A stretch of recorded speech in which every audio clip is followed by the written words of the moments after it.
میں ہوں عارف میاں اور سلام کرتا ہوں سب کو جو سنتے ہیں سنجیدہ باتیں۔ بات آج کی جائے گی 27ویں آئینی ترمیم پر۔ یہ بات یقیناً آپ لوگوں کے علم میں آ چکی ہے کہ 27ویں آئینی ترمیم پارلیمنٹ نے منظور کر لی ہے۔ پارلیمنٹ کے دونوں ایوانوں سینٹ اور قومی اسمبلی کی 2/3 اکثریت نے اس کی منظوری دی ہے۔ صدر نے دستخط کر دیے ہیں اور گزٹ نوٹیفیکیشن جاری ہو چکا ہے۔ یعنی 27ویں آئینی ترمیم اب صرف آئینی ترمیم نہیں رہی، باقاعدہ طور پر آئین کا حصہ بن چکی ہے۔ لیکن اس 27ویں آئینی ترمیم کا کور امپیکٹ کیا ہے؟ بینیفیشری کون رہا ہے اور لوز کس نے کیا ہے؟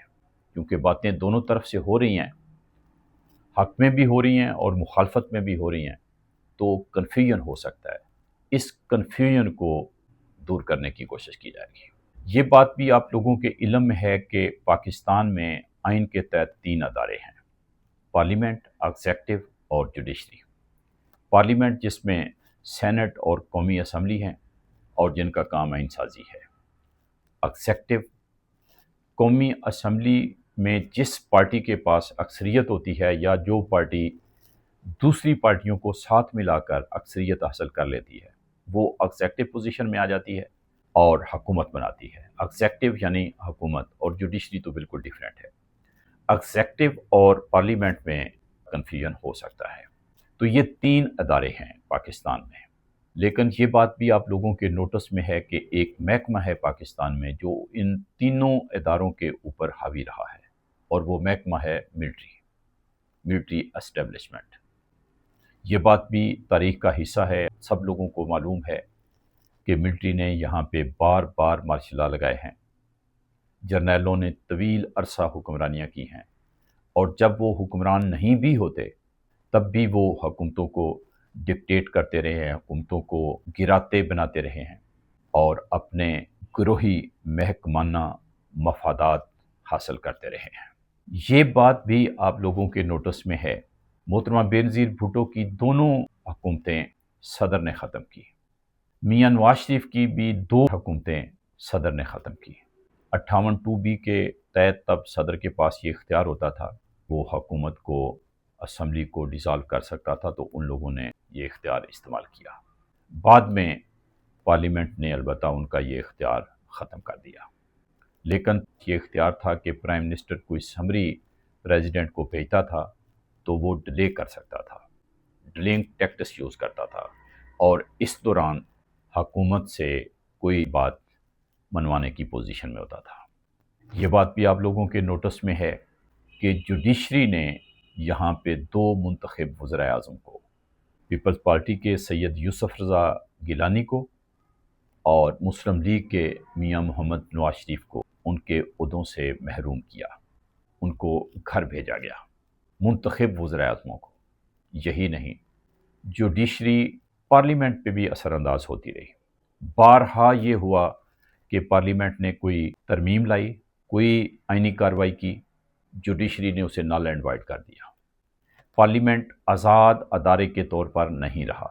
پارلیمنٹ کو یہ خطرہ رہتا تھا کہ وہ کوئی کارروائی کرتے ہیں تو جوڈیشری اس پہ کسی بھی طرح کا ریئیکشن دے سکتی ہے۔ ججز نے یہاں پہ جو تنہائیں اور مراد حاصل کی ہیں اس غریب مقروض ملک سے، اس ملک سے جہاں پہ 40% سے زیادہ آبادی خطے غربت سے نیچے رہ رہی ہے، تو اسی وجہ سے کہ اس کو ملٹری کی بیک ہوتی تھی، وہ ملٹری کی ڈیمانڈز پوری کروانے میں کردار ادا کرتی تھی اور ساتھ اپنی بھی ڈیمانڈ حکومت اور پارلیمنٹ کے سامنے رکھ دیتی تھی۔ 27ویں آئینی ترمیم میں کیا ہوا ہے؟ یہ ہوا ہے کہ صدر کے پاس جو اختیار تھا پرائم منسٹر کی سمری کو ڈیلے کرنے کا، وہ صدر کے پاس نہیں رہا۔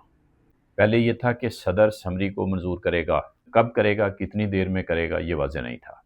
اب یہ ہے کہ وہ فوری کرے گا۔ 27ویں آئینی ترمیم میں یہ ہوا ہے کہ پریزیڈنٹ، 58(2)B کا اختیار تو پہلے ہی نہیں تھا، اب پریزیڈنٹ جو سمری پرائم منسٹر کی طرف سے آئے گی اس کو فوراً منظور کر لے گا۔ اب آ جائیں جوڈیشری کی طرف۔